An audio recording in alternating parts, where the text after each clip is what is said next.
forward and reveal who I am, I don't believe it. I mean, that's the thing about the internet is that people, if you're a catfish, if you get caught, you swim away. Oh, never mind. Oh, delete my account. There it is. This simple yet captivating concept drew in audiences weekly and was highly rated for the ridiculous stories it aired. Sadly, as the show progressed, audiences felt it lost its original mystique because people became better at recognizing fake accounts, which made the reveals less shocking. Also, too, once people realize that catfishing's a thing, they're just like, I mean, I'm being fucking catfished. This is not who it is. It's just not as juicy. There's not the mystique of people being like, wait, what? This is a thing? Oh my God. That's why I require every woman to send me their driver's license and social security number. You have to, and a blood sample. Just to make sure you are who you say you are, sweetie. I'm trying to protect both of us. Kiss me. However, many of the show's former contestants and viral moments carry on its legacy in other online communities. One AMA on Reddit, hosted by Neve, who answered many common questions about the show and reminisced with the fans about their favorite moments. In a very short AMA, a person claimed to be a paid actor playing the person being scammed and said the majority of the show was scripted, though they were told some of them were 100% real, which I believe that one out of everything. One, I don't even think it's the showrunners. It's definitely the network also being like, this needs to be way crazier. We're gonna get some actors in there. We're gonna fabricate some shit. How many times can you have some fucking weird person that's just like, I just didn't know how to say this to you. I'm sorry. You know? Also, if I was getting catfished, I don't want people to know what I said to them. What? No shit. Did you send this dick pic and you said that your mommy was hard? That she wanted her milk?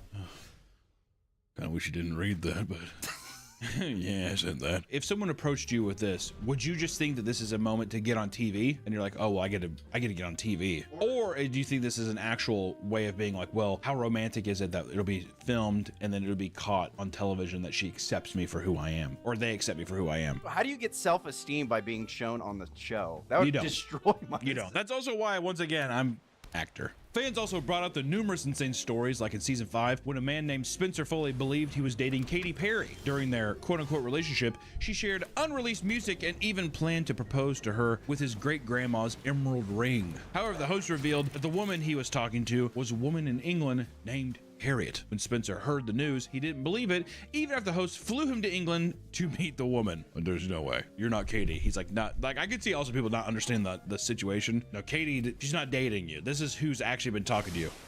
That's not Katy Perry. Oh no, I've been lied to you. Yeah, you still going to propose to me at a concert?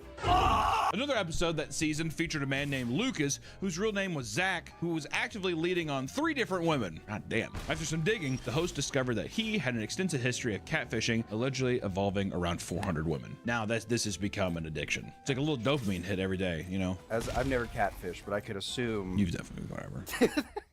I've never catfished, but I could assume that this is exactly what would happen, and this is exactly how I would do it. I've never done it before. I assume it's like an acting role. I get to play this character. Oh yeah, well, you get to escape who you are. I get to be the every better version of myself, or sometimes a worse version of myself. Probably the most insane story came from the show was released in season 2. A woman named Carmen contacted Neve and Max with a concern about her cousin Antoine's love interest. According to her, the man her cousin was in contact with was named Tony, and he refused to talk on the phone or send a photo throughout their entire 3-year relationship. How do you go 3 years, Antoine? Come on now. Despite this, Antoine is not fazed because he is in love with Tony for his voice. The investigation took them to Cincinnati, where they used an old phone number to locate Tony. It turned out that the phone number led them to an address of a convicted criminal, Anthony Thomas. Because of this, the host believed Tony never sent any photos because he was actually calling from jail. So they continued searching around the city, but found nothing. Feeling defeated, they returned to inform Carmen and Antoine that Tony is likely not a real person, when out of nowhere, Carmen admits to being Tony. For 3 years, Carmen catfished her cousin Antoine because years earlier, he called her fat ass Kelly Price. And she was so offended that she faked a multi-year relationship.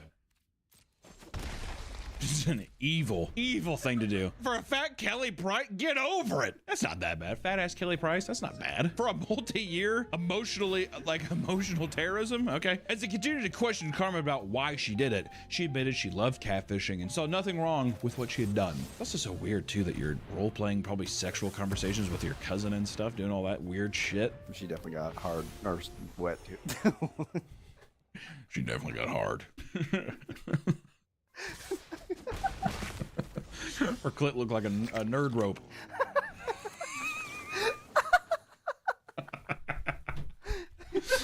Catfishing stories come in all shapes and sizes. Strangely enough, many people have been scammed after believing that they were in a romantic relationship with Elon Musk. Who would want to date Elon? Can you actually imagine going on a date with Elon? There's the money, but still, I mean, like, listen, I get that of, oh, well, he's the richest man in the world. I'll tell you what, at the same time, if you can find a guy that makes like 150 grand, you get just about a similar thing. Honestly, who wants to go? Can I buy a yacht? When have you ever actually thought about that in your life, right? Can you imagine going on a date with Elon at whatever fucking cryptic hellhole he takes you to, and then later, yeah, he courts you? I was actually gonna see if you wanted to come up. Okay.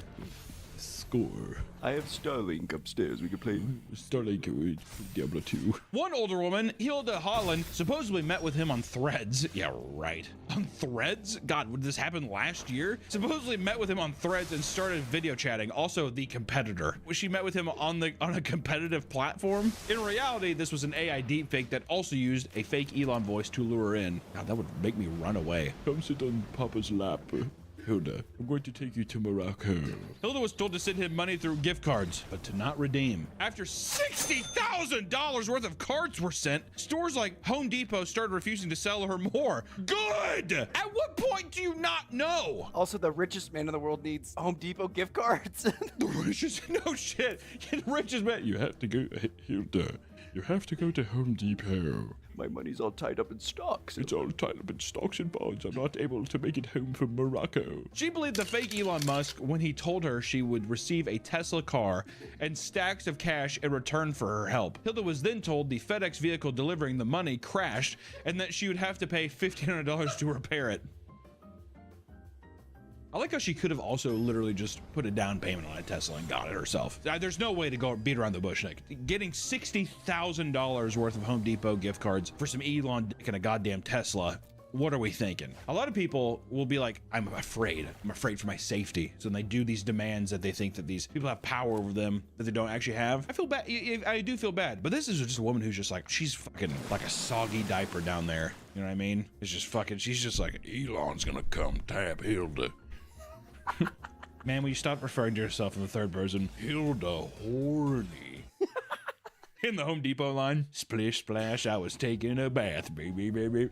That's definitely what happened at Home Depot. She came in so often, like, why are you buying so many cards? They're like, oh, Elon's gonna rail me. Yeah, I gotta get Elon home from Morocco, so he's gonna send me a Tesla. And he's gonna let it fucking clap. And I bet you anything, the staff was just like, I hate this woman. And then after a while, one person had a heart and they were like, we can't let you anymore. I refuse. I cannot let you do this anymore. One poor 80-year-old woman from Washington dodged mortgage payments for 10 months so she could instead send her love, Elon Musk, the money. After over $50,000 was spent via Apple gift cards, her daughter stepped in to investigate. She looked through her phone and saw that a fake Elon Musk convinced her that he would soon be whisking her away in a private jet and taking her to an island resort. That's very sad. Once again, it's just the old people, man. Also, too, that old people are still that ready. I feel like at 80, I'm gonna be like, I don't care. You know, if some like beautiful woman was like, oh, we could run away together, so I'd be like, no, I'm good. At 80, because also it's saying to get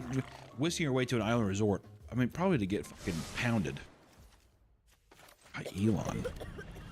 In one of the most catastrophic Elon scams, an elderly woman from Texas dropped as much as $600,000 after meeting a man posting as the billionaire. She was convinced that investing into his company would give amazing returns, but she'd have to give the money to him directly.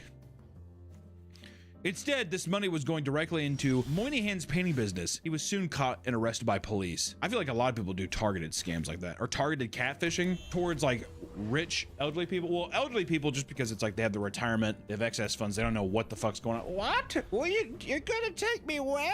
That kind of thing. If I had a relative that was like kind of well off, they were living in retirement, I'd be like, who are these people that are like you're interacting with every day? Like even like the person you like, oh, I go to my water aerobics in the morning. Who's the teacher? How do I know that guy isn't also just like, hey, I have this great little thing? You know what I mean? I wouldn't trust anybody. Sometimes the person catfishing is closer to you than you realize. For one woman named Olivia Fenton, she was tricked into pursuing a man that was secretly her boss in disguise. Olivia's female manager convinced her to go on a date with one of her best male friends. She agreed, agreed, and after some conversation, they decided to plan something together. He never showed up to the date. They tried for a second one, but he failed to pull through again, this time due to non-stop meetings. The third date was to take place at a bar. Olivia arrived, only to get a text saying that he wasn't able to find her, so he left. She convinced him to come back, but apparently his train got stuck underground and he couldn't. After telling her manager that the guy she set her up with wasn't working out, she just so happened to get a message from him asking for one final chance.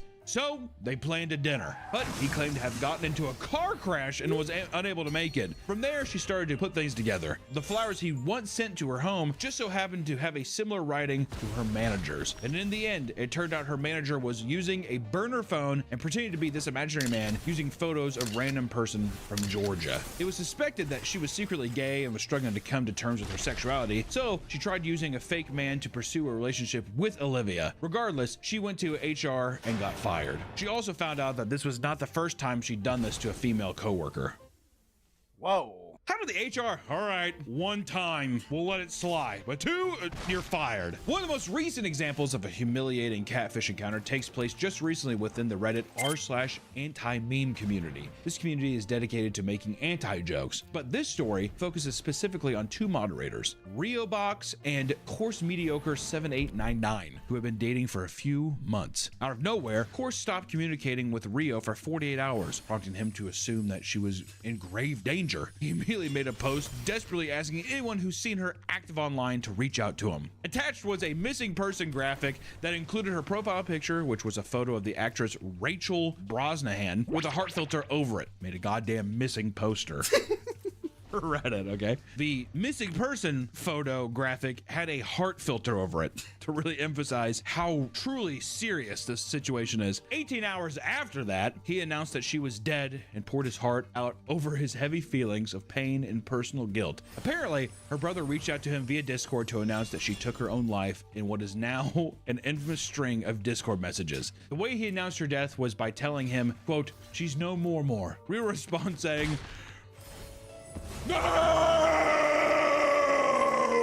He would later admit that he typed this as he was physically screaming, "No! No!" This post included a new graphic, the same edited photo of her profile picture, this time in black and white, and slapped onto a stock photo of a headstone. There's no way this is real. This is actually happening on Reddit. The post would end with Rio threatening to ban anyone that speaks ill of Course, as she was seen as a controversial mod in the community. Some made jokes, but many saw the entire situation as incredibly suspicious. Redditors started digging through Course's account to find that they were undoubtedly a young boy from India pretending to be a 26-year-old woman. This was pretty clear, seeing as they had posts talking about living in India and even speaking Hindi. They even found the Xbox gamer tag and saw that he was playing Minecraft Mobile after her supposed death. The story ends with Rio admitting that he jumped the gun on all the frantic posts and that he was very likely catfished. He is now taking a hiatus from the subreddit, and the line, "She's no more," has cemented itself as a meme within the community. They were dating for 3 months and they were calling each other husband and wife. And he was freaking out because he only had her Reddit account and nothing else. So he didn't have her phone number or anything. So it sounds like this Indian guy got in too deep. This Indian child. Indian child Yeah. got in too deep. So he hit the nuclear option, just killed her off. She's no more is so good. Can you send photos on Reddit? Yeah, you can send photos. Do you think that he sent him a picture and the kid was like, "I have gone too far. Yeah. Oh no, I have gone too far." He was probably talking about like marriage and stuff. Mate, you know, we could be real husband and wife. No, that's cool. I don't think I want that. And then bam, hog. Oh, I have to become no more. I had someone, something similar happen. No, hold on. Hold on. There was some... Hold on. No, get back here. There was someone I was talking to, and then for months we stopped talking, and then I messaged them back, like just with a hey, and then on their account, the said, "Hey, I'm so-and-so's brother. I have some bad news. She died." And I believed it. But then after reading this, I was like, oh, fuck. Let me ask you this. Did you send any dirty pics to this number? I'm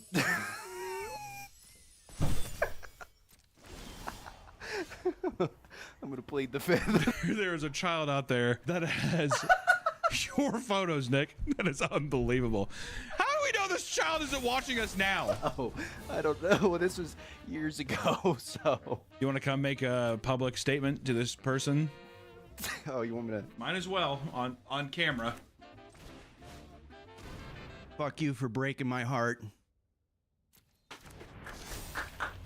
I think all the people who've been catfished felt your pain right there, Nick. Being catfished doesn't fall under a simple tax bracket. In fact, the rich and famous are just as susceptible for being catfished. In 2022, AMC Theater CEO Adam Aaron began messaging and eventually sexting a ballet dancer named Mia, whom he believed to have had a relationship with in the past. Can I just put an announcement on real quick? Adam Aaron, hey, do we need 7 AMC commercials before the movie? I know where I'm at. We went and saw Nirvana the band, the show, the movie. 7 AMC commercials. That fucking one with Nicole Kidman. There's like the fucking Coke one. There's the goddamn AMC. Like, who cares about the laser technology?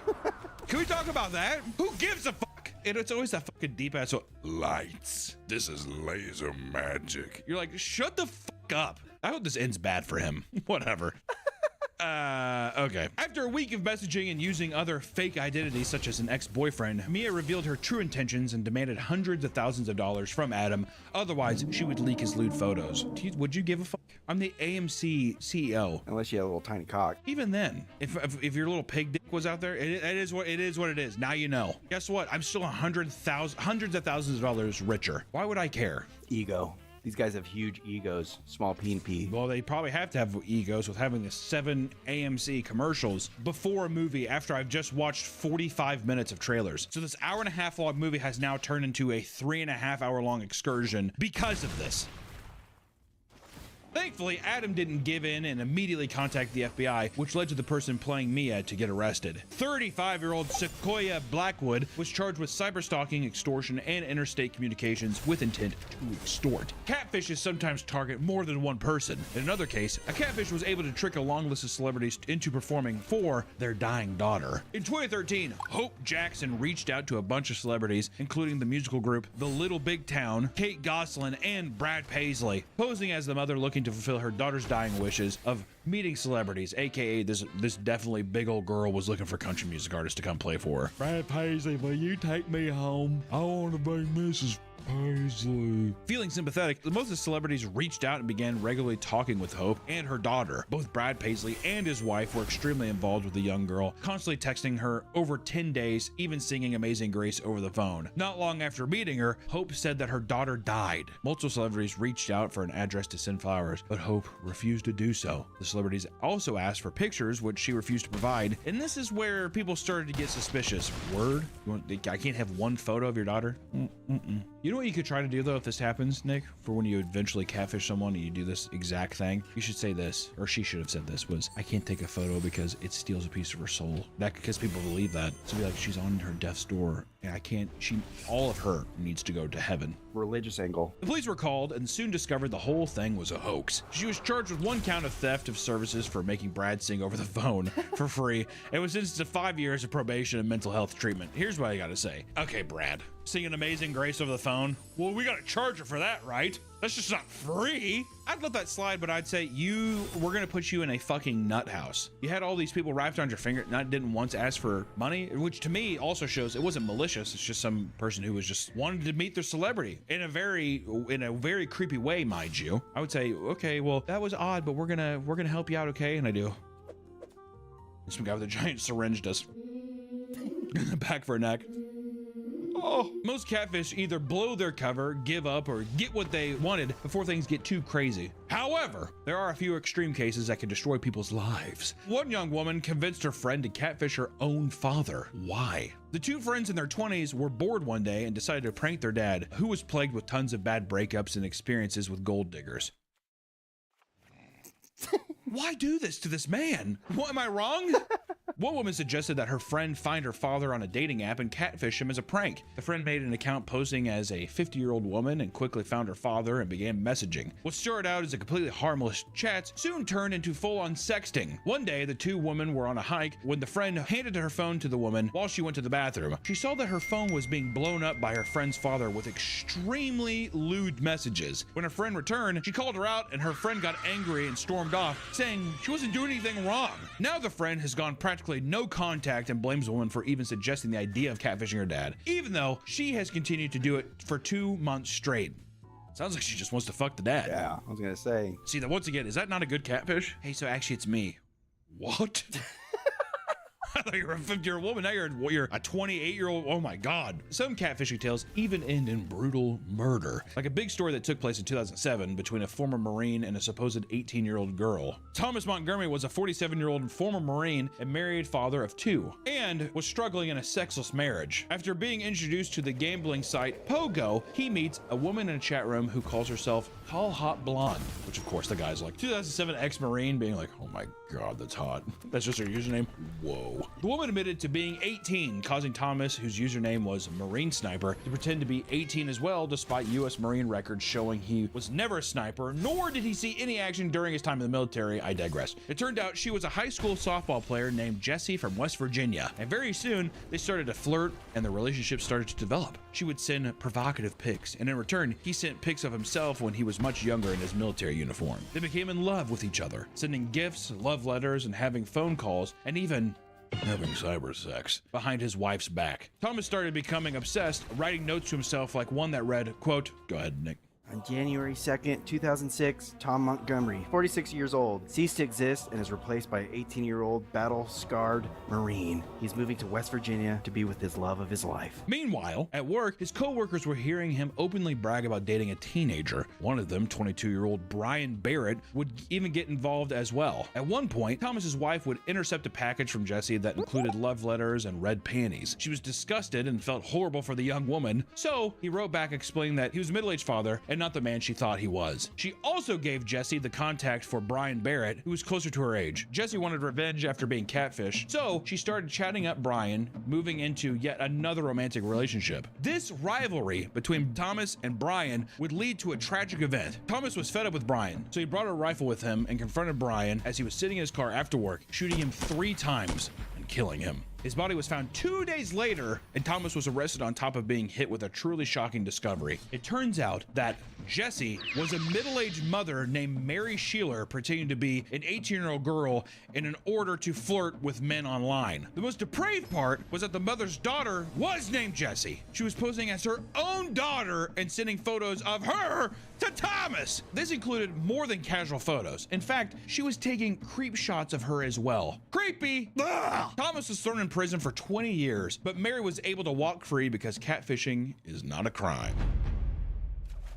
Millions of people each year get catfished, falling in love with someone only to find out that they wasted a large chunk of their life. It's safe to say for anyone currently in the dating game, you need to know what catfishing is to be suspicious of behavior. So make sure you spot the warning signs before you get duped into wasting your time, impossible life. Yeah, just wasting a little bit of your time. Probably not your life, but still, it is annoying. Nick, how many times have you been catfished? Most of them are like, you know, because I swipe on the Asians, like... Why do you like Asian women so much? Because you're cruel. I'm cruel. If a woman is not Asian, you do not give them the time of day. True. That is not true. That is absolutely true. Every time you date an Asian girl, you're like, oh, I don't know this and that. I could let this slide. And then God forbid any other girl does anything wrong. Well, I stopped talking to her.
Do you guys know what Spike TV is? No. It's like the man channel, essentially. Is that where... Most Extreme Eliminations. I was gonna say Boobarella, but yeah. Excuse me? You don't remember Boobarella, the animated TV show? It was like a woman who could like inflate her tits, and that was like her superpower. You're lying. You're lying. I mean, if I'm right, you're playing a clip of it right now. There's a reality show I found called World's Worst Tenants. They're property eviction specialists that go around finding like crazy landlords or crazy tenants and brutally just like kicking them out. It's very, very fake. It's very staged, clearly. My name's Todd Howard. I'm a former... Oh, wait. Oh my God, that hair. Does he comb it? Together with my wife, Randy. That's not how you spell Randy. That's usually the complaint, right? That's usually... Not only is this property owner losing out on rent from his brother-in-law, but he also stands to lose up to $6,000 in rent if the other boat owners choose to leave the marina because of this tenant's disruptive behavior. So he has to pay like the port? Yeah, to have his boat there. Oh. This is C12. It's obviously nothing here. He's gone. that doesn't... I'm trying to distort the light so that I can see him. Yeah. Yeah? You just use your phone, Todd. There you go, there you go. We're gonna have to make the approach by boat, which can be dangerous. Come on, man. Push us off. Yeah, I was gonna say, he sounds so dehydrated. All the nutrients are going to his hair. Property management. I feel stupid saying property management. So now you feel stupid. Yeah. It wasn't out the hairdresser. My name's Todd. This is Rick. We work for the property owners. Is he renting the spot or is he renting the boat? He's supposed to get evicted from the port. Yeah. Right. But he's not there He's right not there at the port. That's true. Why isn't he there? Get your hands off the boat. Okay, so here's how this is gonna go. We're gonna sink your boat. Yeah. Away from my Oh, now you don't have a cooler. That's my cooler now. There's all your food for the week. Yeah, here's my water and food. He tanked that. He's so strong, dude. Hey, Very- watch out, he might get a weapon. Yeah. Who knows how many coolers he's got? Call the harbor patrol. Get him out here. He's gonna hurt somebody or hurt himself. He's coming right at us. Well, good thing that he's on a boat and you're like 50 yards on land. Yeah. Oh shit. It's a land boat. What did he think was gonna happen? Calm down. It's a little late for that. Yeah. Flopping out. Oh, yeah. Oi, oi, Jesus. Tackle him, tackle Where's he him. going? You're not. What? I'll give him the wedgie. He put himself and us in danger. He's got the gun out. He's got a cooler. Hey, buddy, this is your notice to appear. I was trying to give you earlier. Just staple it on his tummy. We're gonna make contact with this tenant and find out if she's got a valid reason for not paying her rent. Can I help you? How are you? You don't got any coolers in there, do you? Yeah. He wants his rent. You're gonna listen to my side of the story? Absolutely. Yeah, that's what we want to hear. Rick, why is your hair brown but your beard is really black? It's so black. Now I find out we might be in the middle of a lover's quarrel, and we need to verify that our client even has an enforceable lease. You didn't check this out before. This sounds Yeah. like a big deal. Does she owe you rent? Nah, I just like didn't like her. They're going to random apartments and just busting in. You have a lease? Yeah. They walk out. I've never signed a lease. I'm gonna give him a call. Do you have that lease in your possession? Yes or no? He gets confirmation he's gonna fly in there and just cold clock her. He's gonna tackle through the house. I didn't sign Hold on. anything and I'm Hold on. What are we doing? What's that? Okay. What the is going on here? Hold on. That's Steve? That's the landlord. Steve. You wouldn't want to actually throw it at the actor. Yeah. Hold on. Wait. this dish. You like this dish? All my nice china, all my family heirlooms. You want this? So she just. Does she? I don't understand. pause right off. I don't understand. That TV was dropped before. Lisa, he's just admitted to me that there is no lease. Okay? He's caught. Did he walk back in? He walked back. He just snuck back in. You dog, get out of here. He's just a dog. Just Like, playing around. You wanna know what I would do? Give her freaking 10 grand. You think you could sell that? Try it. Listen to me. I'm prepared to offer you $10,000 cash. Thank you, Rick. Thank you. I should probably pick this up. He's pocketing. Rick. All right. We'll come back in a couple of days and make sure she's cleared out. And if she His, has, our job's done. His like romantic soft approach didn't really pan out. No, she immediately started throwing. What the hell we got going on here? Did he mention that the tenant's biker? Just to be on the safe side, I'm bringing my weapon. The last thing I want to do is appear threatening. That's why you brought the loaded gun. That's why I That's brought my gun. Oh, they got axes. Oh, no, never mind. They're pretty bad at it. Yeah, no. Bro, you making me nervous for that hatchet. I want to finish your haircut for you? I'm armed. I'm not threatening you. I'm just saying you make I don't want to threaten you, but I got a bunch of guns in my little butt pocket. It's clear that these guys are ready for a fight. Yeah, you. Yeah. You told them you have a gun. We have to serve this notice of unlawful detainer today. Are you Jimmy, yes or no? Jimmy's in county for the next 6 months. You're obligated under the lease. So you can take your paper and go yourself. Oh my god. That's an escalation. I don't want to be threatening. Hey, mother! It's your truck. If you touch, There's that tackle we all know and love. 3 tackles so far. you got 3 days. 3 days to get all this crap out. If a house guest has lived in a unit for more than 30 days, We can tackle them. this unwanted tenant has been here for more than 4 months. Does the guy work? Only job I know that he has is a personal trainer. I mean, that was one of the agreements that we had when he moved in here. That's a crazy deal, by the way. Stupid Wait, deal. yeah, wait. You would train him to work out for rent? Yeah. Can you show me exactly where he's staying? Yo. Oh, this place is sick. What? This is better than the other place. Yeah. Hey, bro. Are you landing? What's this about? Sun time. You better believe it's fun time. I train him, and in lieu of that, he'll take care of rent. But have you been training him? And you said you have not been training him, right? That motherfucker said I said it's a verbal agreement. Goes into the bench press. He just throws up like 550 for reps, and you just see them like. You can stay. You can stay.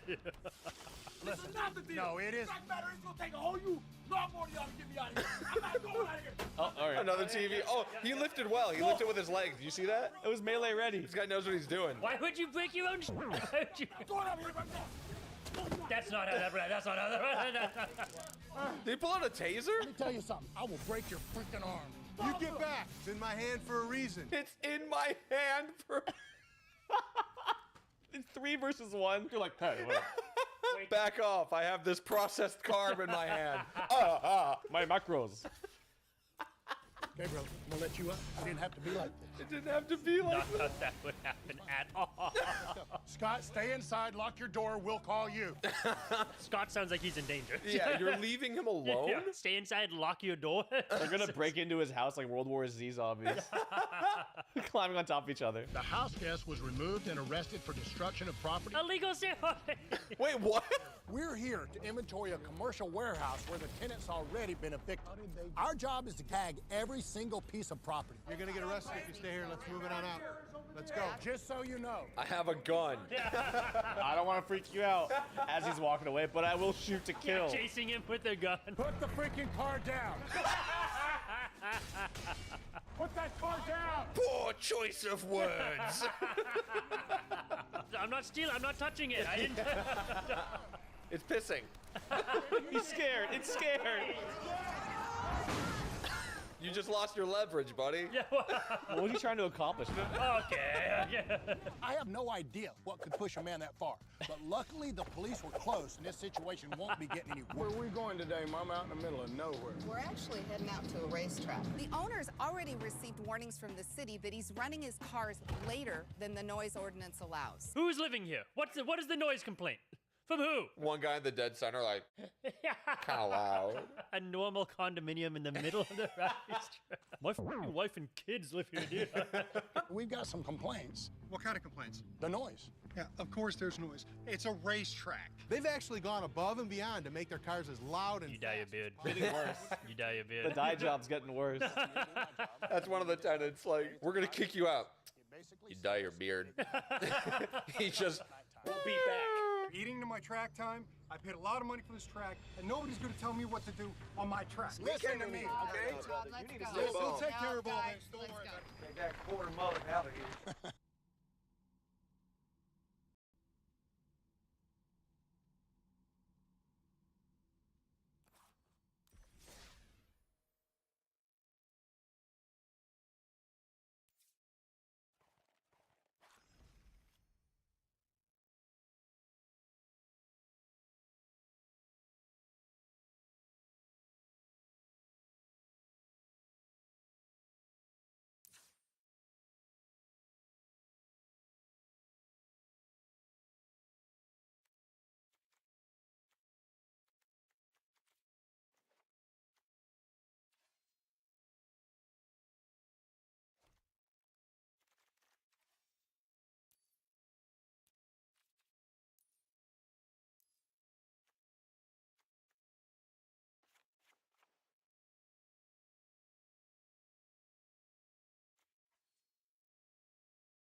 Donald Trump's dark and disgusting past continues to surface during his disastrous and unlawful war against Iran, and it is not only haunting him during this disastrous war, it is now posing an existential threat to the very safety of our troops who are being compromised by Donald Trump's links to Jeffrey Epstein and Donald Trump being the leader of the Epstein class. You see, the Iranian leaders and the Iranian regime continues to bring up that Donald Trump is the leader of the Epstein class as a way to rally their troops in Iran and a way to rally their people against the United States. And we saw it in the parade that took place over the past 24 to 48 hours. We see it in the language being used by the top Iranian generals, the people at the top of their national security apparatus, where they're telling their people, do you really want to be ruled by the Epstein class? The people covering up a child sex trafficking ring are the people who want to come here and govern in Iran. You want them doing to you what they've done in their past. They are utilizing that in the messaging to their people, and it is an effective rallying call of stop the Epstein class. And we know that the main reason that Donald Trump launched this unlawful war against Iran, in addition to the fact that Trump and Rubio said that Netanyahu was going to invade Iran first, so they had to do it with Netanyahu. Otherwise, they said Iran would then strike the United States after Israel attacked first. But the main reason is that all of this information was coming out about Donald Trump and his connections with Epstein. Some of the darkest and sickest and most sadistic stuff, right? It was coming out from the Department of Justice after Ro Khanna and Thomas Massie forced the release of the Epstein files. And then as Donald Trump was on the ropes, you had Pam Bondi testifying about the Dow being over 50,000. How does that Dow look now for you, Pam Bondi? Then Donald Trump launched the war. It was a wag the dog moment. Let me show you with receipts, point by point, what's going down right now. So you have right over here one of the top Iranian officials, Iran's parliament speaker, Mohammad Baghar Ghalibaf. And what he says is the fate of Iran will be determined solely by the Iranian nation, not by the Epstein gang.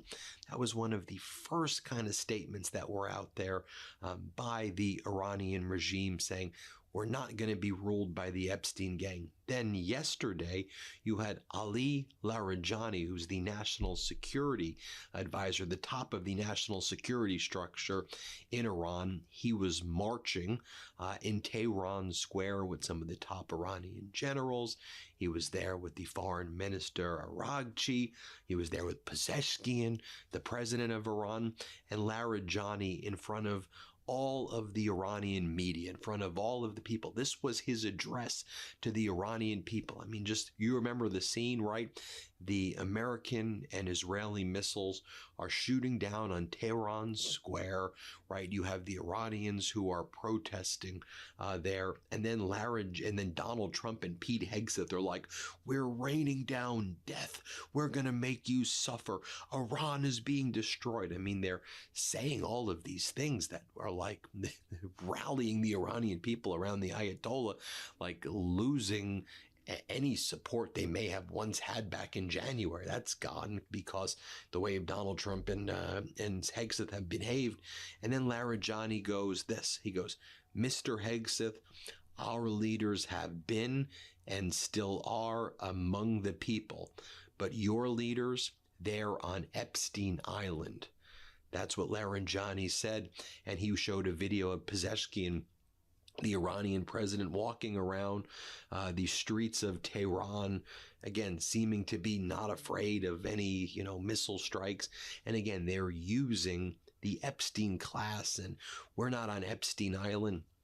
And this is kind of the Iranian propaganda we're seeing over and over again. And it doesn't even have to be propaganda per se, because Donald Trump and this whole Epstein class, they're all about covering up a child sex trafficking ring.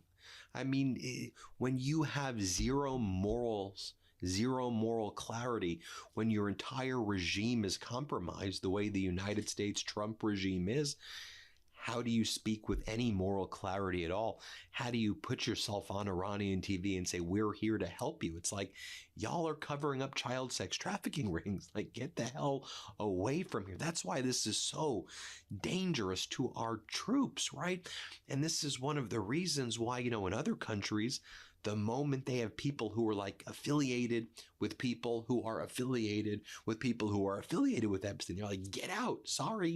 Sorry, you're done. You're done. Even if you're like 2 levels removed, we've seen in other countries, because they know once you have that taint, you can't lead. You can't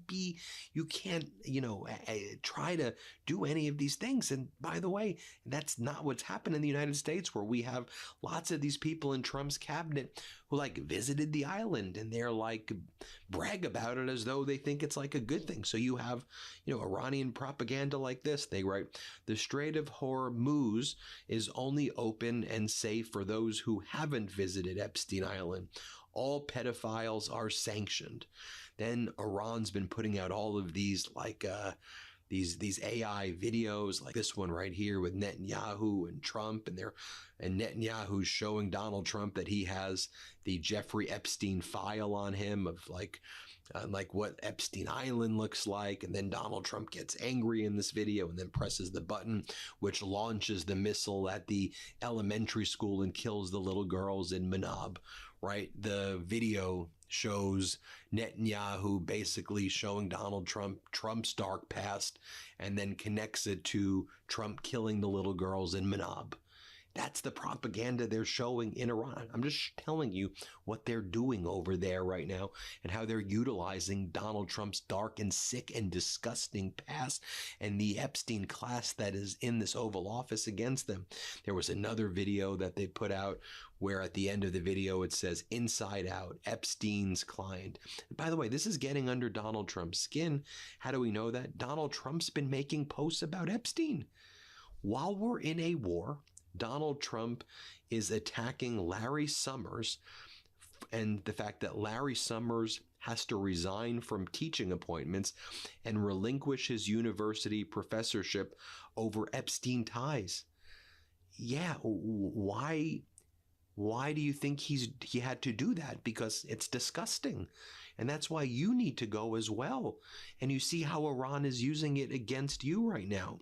Nothing feels normal right now, let's be real, and pretending it does is exhausting. And that sense of acceleration is valid. Staying informed matters, but staying overwhelmed does not have to be the cost.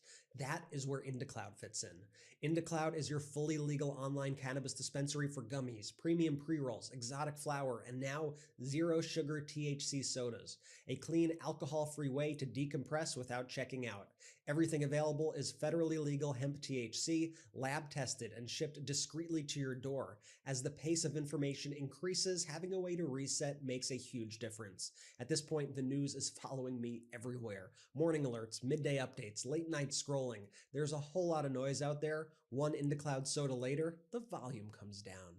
I could still pay attention, stay present, and process what's happening without carrying it all into the rest of my day. And honestly, doing this work every day covering politics in the news cycle, sometimes you just need a moment where the noise turns down a bit. Sleep gummies for shutting down late night headline loops, THC sodas for easing tension without alcohol, premium pre-rolls for intentional decompression, and $70 ounces for staying grounded without added stress. This is how adults stay informed without staying overwhelmed. If you're 21 or older, you can get 35% off the entire month at indacloud.co. That's .co when you use code MIDAS at checkout. That's indacloud.co, code MIDAS, M-E-I-D-A-S, 35% off all month long, shipped discreetly to your door. And don't forget to complete the quick survey when you order to support this show. Enjoy responsibly, and thanks to IndaCloud for supporting a calmer, more grounded way to stay informed. And by the way, there's been a ton of information coming out about Donald Trump's Epstein links over the past few weeks that are like that are like bombshells, that are some smoking guns as well, right? We've been covering here, and others have been covering the release of some of those new FBI files recently, which finally had the individual who was underage girl at the time, South Carolina. She was sex trafficked. She alleges she was sex trafficked by Epstein to New York and New Jersey, and she alleges that Donald Trump sexually assaulted her and said, "Little girl, I'm going to teach you how little girls do it," and then forced himself upon her. I don't want to go into those, really sickening what happened. These are just allegations. Donald Trump denies it, but then you had the Post and Courier, the main newspaper in Charleston, South Carolina. They confirmed a lot of details about this victim, this survivor, not as it related to Trump. They didn't know one way or another, but they knew all of the things that were, because they're a Charleston, South Carolina newspaper, that all of the stuff that she said to the FBI about South Carolina and very specific things were true in South Carolina. We learned that the FBI believed that she was a very credible witness. And then what seemed to come out at a deposition of Jeffrey Epstein's money man, this guy Kahn, who I'll talk about in a moment, Richard Kahn, what seemed to come out was that this victim of Epstein, who also alleges that she was a victim of Trump, reached a financial settlement with Epstein. So she was paid off, hush money, another hush money situation. And then it kind of came out, oh, well, the Republicans were saying, no, Richard Kahn never said that she reached a settlement, and Democrats are lying. But then Richard Kahn, the money man for Epstein, then his lawyer said, oh, well, actually, it's possible. We can't comment one way or another about whether or not there was a hush money payment. We can't comment on that. Here's what the House Oversight Dems put out yesterday. In a statement during the deposition of Epstein's money man, his accountant, Richard Kahn, Mr. Kahn's attorney claimed that Jane Doe 4, this was that underage victim who made these allegations against Donald Trump, who accused both Trump and Epstein of abuse, never received any settlement from the estate. Now Mr. Kahn's attorney says he can no longer confirm or deny there was a settlement. Congress and the public deserve clear answers about whether the Epstein estate paid a settlement to an accuser who made serious allegations against Donald Trump and who was interviewed 4 times by the FBI. Richard Kahn needs to come clean about what the Epstein estate knows. We know separately from some of the documents the DOJ recently released as well, there was another incident where a victim of Epstein said that while she was being sexually assaulted by Epstein, Epstein called Donald Trump on the phone, and Trump was like on speakerphone or something. That's just what was alleged. That was alleged. Trump denies it, but this is yet another example. This was a newer one that we hadn't discussed before, and that just came out as well. And Iran is using this. Iran is using this. And one of the theses that I'm putting forward as well, this is harming our troops. Right? Our troops are being placed in a very dangerous situation because of how morally rotten Donald Trump and his regime is. And that's affecting all aspects of this. And again, I did a whole report. Remember, I did a whole report on this as well. Remember, one of the things that Jeffrey Epstein always wanted was invade Iran, invade Iran. And as he was working with the Epstein class behind the scenes, they were trying to figure out ways always to like invade Iran. And so here's an email, September 1st, 2013. Hopefully he's writing this to Ehud Barak, right, who's a former Israeli prime minister, defense minister, one of the top Israeli government officials. September 2013. September 1st, 2013. This is what Epstein and Ehud Barak, leader of Israel, are saying. Hopefully someone suggests getting authorization now for Iran. The Congress would do it. Then later on, Epstein was talking about how he believed Donald Trump, when he was cornered, would start a war against Iran. And that's one of the first things that Donald Trump would would do. Some more information from people on the House Oversight Committee and Democratic Congress members. Melanie Stansberry, Congresswoman, great Congresswoman, she says, 2 breaking developments in the Epstein case. Epstein's own accountant, Richard Kahn, gave contradictory testimony this week about whether or not an accuser of both Epstein and Trump, Jane Doe 4, received a settlement from the Epstein estate for abuse. He now says he cannot confirm or deny. And 2, a guard on duty when Jeffrey Epstein died, Tova No, will be called to testify in the Oversight Committee. And I think right now all this information is coming out about the cover-up regarding Epstein's death and how there was a press release that was prepared before he died that said he was going to die the next day. Then they added died by suicide, and then there just seems to be a lot more suspicious details coming out there. Over the past 24 to 48 hours, too, the GOP members of the House Oversight Committee started attacking Democrats and saying, oh, you're lying about that victim entering into a settlement agreement with the Epstein estate when she accused Donald Trump